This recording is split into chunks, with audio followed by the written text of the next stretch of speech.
Welcome to Pergamum. This is actually one of the places that I loved visiting, and it just seems magical. It's just gorgeous up on top, about 1,000 feet above the valley floor.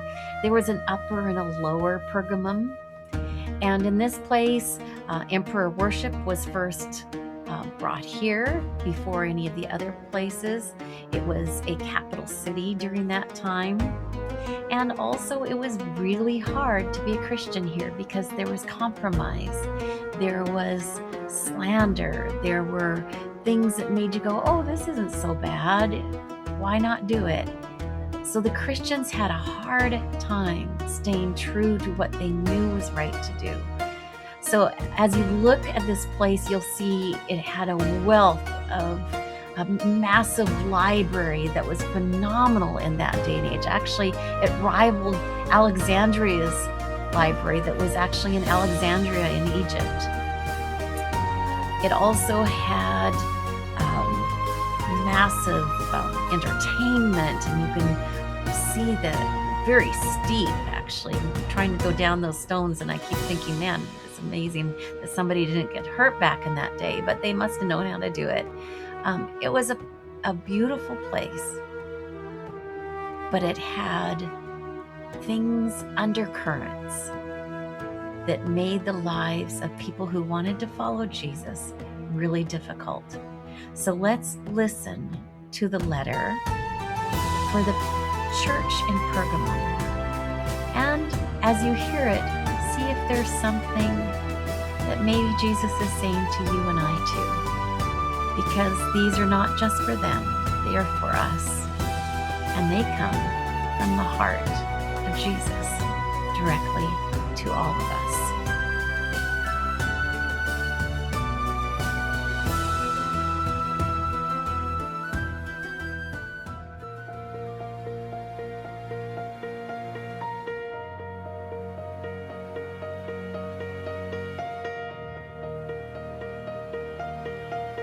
To the angel of the church in Pergamum write, these are the words of him who has the sharp, double-edged sword. I know where you live, where Satan has his throne. Yet you remain true to my name. You did not renounce your faith in me, even in the days of Antipas, my faithful witness, who was put to death in your city, where Satan lives. Nevertheless, I have a few things against you. You have people there who hold to the teachings of Balaam, who taught Balak to entice the Israelites to sin by eating food sacrificed to idols and by committing sexual immorality. Likewise, you also have those who hold to the teachings of the Nicolaitans. Repent, therefore. Otherwise, I will soon come to you and will fight against them with the sword of my mouth. He who has an ear, let him hear what the Spirit says to the churches. To him who overcomes, I will give some of the hidden manna. I will also give him a white stone with a new name written on it, known only to him who receives it.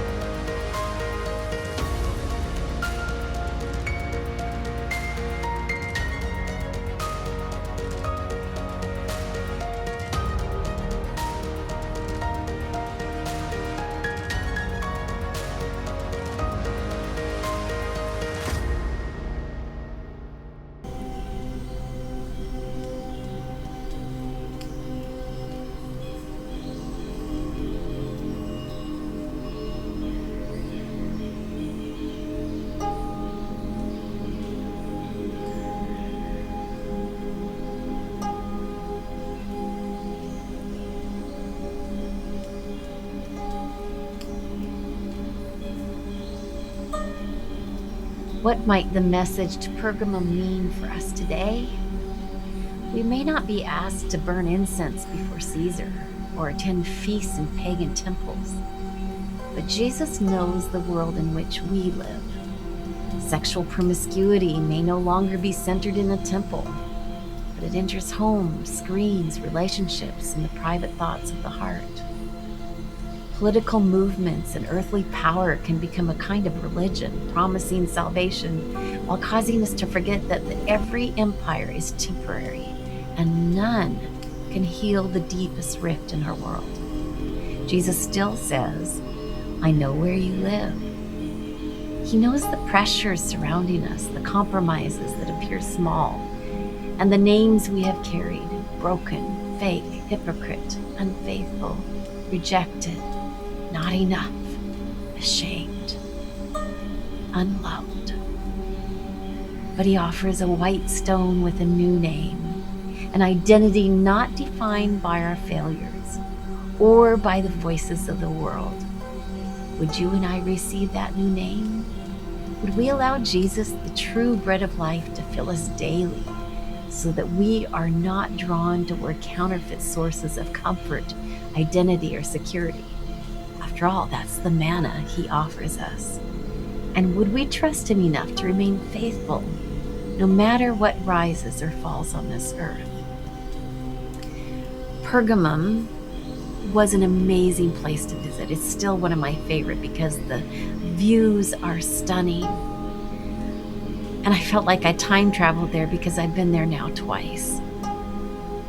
But it is profound as you walk that place and realize those voices are now silent. But the one that still has carried across time is that Jesus is still calling us, and he is alive, and you can connect to him. I could connect to him, and what an awesome thing that is. That is what I think we all have a chance to choose, to connect, to have a real relationship with this God, with this Jesus, and it will change everything.